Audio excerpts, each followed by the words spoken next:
नमस्कार दोस्तों, स्वागत है आप सभी का डिफेंस स्कोप पर, जहां हम बात करते हैं भारत के मिलिट्री अचीवमेंट्स, डिफेंस अपडेट्स और स्ट्रेटेजिक पार्टनरशिप के बारे में।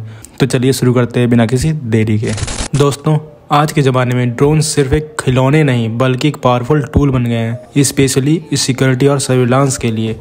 लेकिन यहाँ एक बड़ी प्रॉब्लम है। ज़्यादातर ड्रोन्स जो हम यूज़ करते हैं उनमें चाइनीज़ कंपोनेंट्स होते हैं जो उन्हें हैकिंग और इंटरफेरेंस के लिए वल्नरेबल बना देते हैं।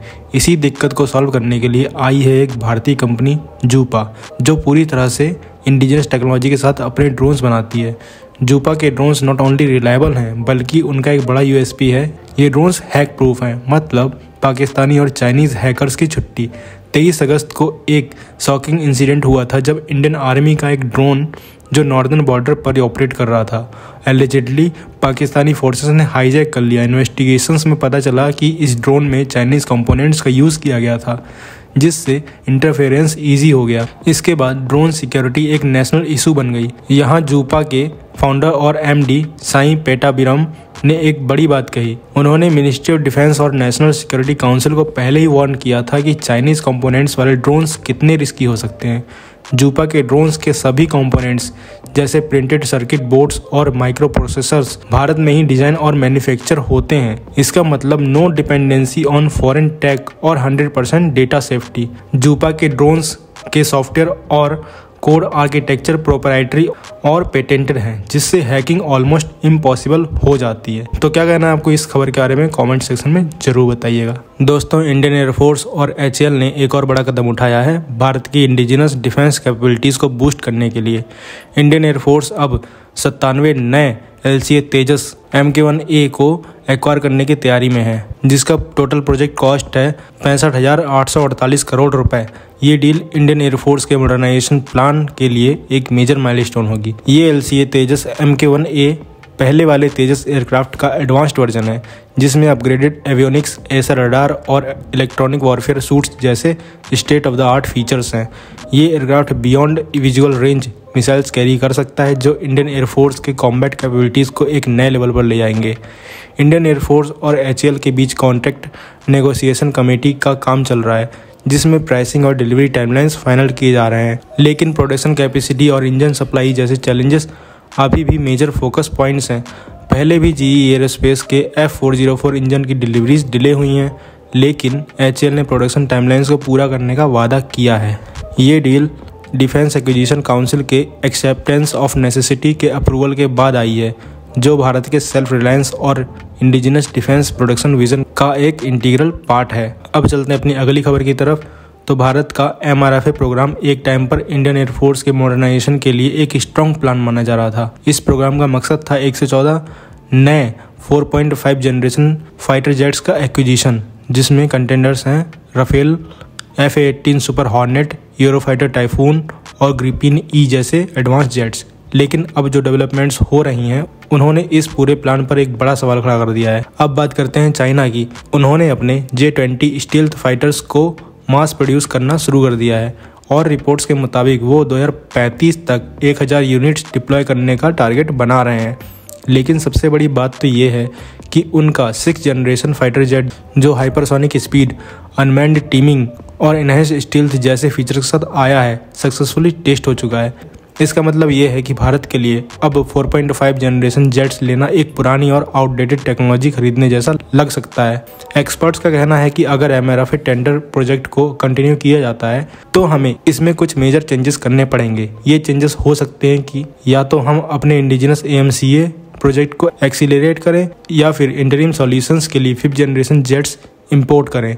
लेकिन बात सिर्फ टेक्नोलॉजी की नहीं है, आज के टाइम में कॉस्ट और डिलीवरी टाइमलाइंस भी एक बड़ा मुद्दा है। एक्सपर्ट्स का मानना है कि अगर हम अभी भी 4.5 जनरेशन जेट्स को प्रायोरिटी देते हैं तो हम अपने एडवर्सरीज के अगेंस्ट एक बड़ा डिसएडवांटेज फेस करेंगे। जो पैसा और रिसोर्सेज MRFA में लग रहे हैं, उनका बेटर यूज़ एडवांस टेक्नोलॉजी के डेवलपमेंट और प्रिक्योरमेंट में हो सकता है।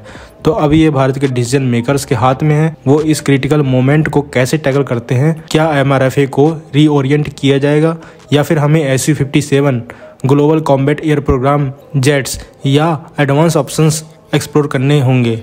जो भी हो, ये एक ऐसी डिबेट है जो भारत के डिफेंस फ्यूचर को डिफाइन करेगी। तो आप क्या कहना चाहते हैं कि हमें क्या करना चाहिए, इस विषय पे अपनी राय जरूर दीजिए।